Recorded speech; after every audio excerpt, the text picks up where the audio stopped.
Bonjour, dans cette vidéo, nous allons vous présenter une nouvelle fonctionnalité de SOC 3.0, le carnet de commandes. Pour ouvrir le carnet de commandes, cliquez sur l'icône CDC qui se trouve à côté des icônes RAA et FDM. Le carnet de commandes est constitué de l'ensemble des affaires déclarées dans eContract. Les affaires créées dans JDE peuvent également être importées manuellement grâce à la commande imputation JDE qui se trouve en haut à droite de l'écran. Ce tableau est constitué de plusieurs catégories d'informations. On retrouve ainsi dans le premier pavé le reste à réaliser à fin du mois précédent ainsi que la marge associée. Le pavé prise d'affaires du mois comporte le cumul des commandes du mois. Ce dernier est alimenté automatiquement par eContract lorsqu'une commande passe au statut en cours. On retrouve également dans ce pavé une colonne ajustement qui permet d'ajuster le montant de ses prises d'affaires. L'utilisateur devra saisir la marge ou le taux de marge associé à la prise d'affaires. Le troisième pavé contient les ajustements des prises d'affaires des mois précédents, comme par exemple une commande qui a été annulée dans eContract. En effet, les annulations de commandes ne sont pas prises en compte dans le carnet de commandes.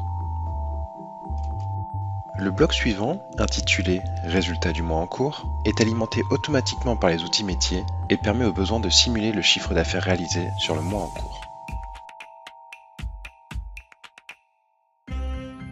Le pavé « Reste à réaliser à fin du mois en cours » est quant à lui calculé à partir des informations affichées dans les pavés précédents. Ce montant pourra ensuite être ventilé sur les mois à venir.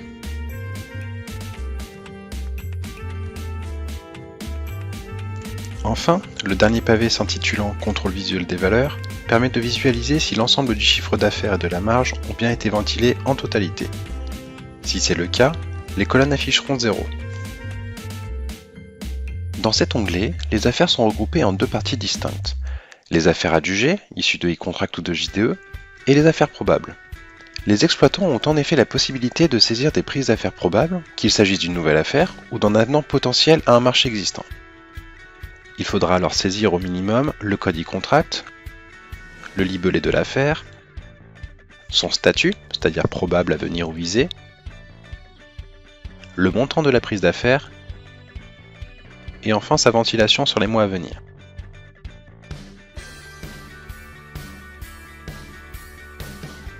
Si l'offre est gagnée, il sera possible de fusionner cette affaire probable avec une affaire se trouvant dans la partie « Affaires adjugées » et ayant reçu une commande dans le mois.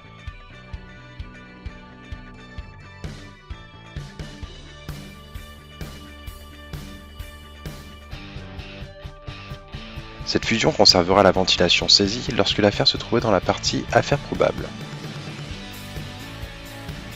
A l'inverse, si l'offre est perdue, un clic droit « Suppression d'une affaire probable » passera l'affaire au statut S afin qu'elle soit supprimée lors de l'enregistrement du carnet de commandes.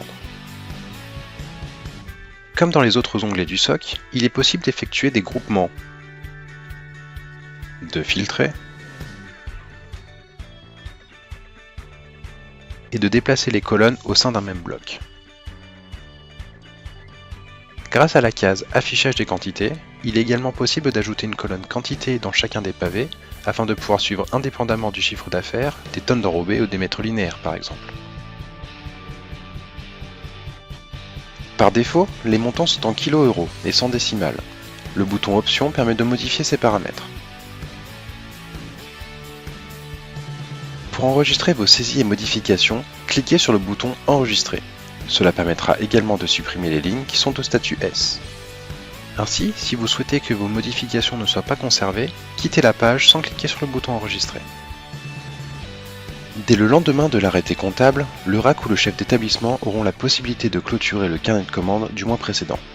Attention, cette clôture est irréversible. Clôturer un mois initialisera automatiquement le carnet de commande du mois suivant, en réaffectant le reste à réaliser sur le mois suivant et en décalant la ventilation d'un mois.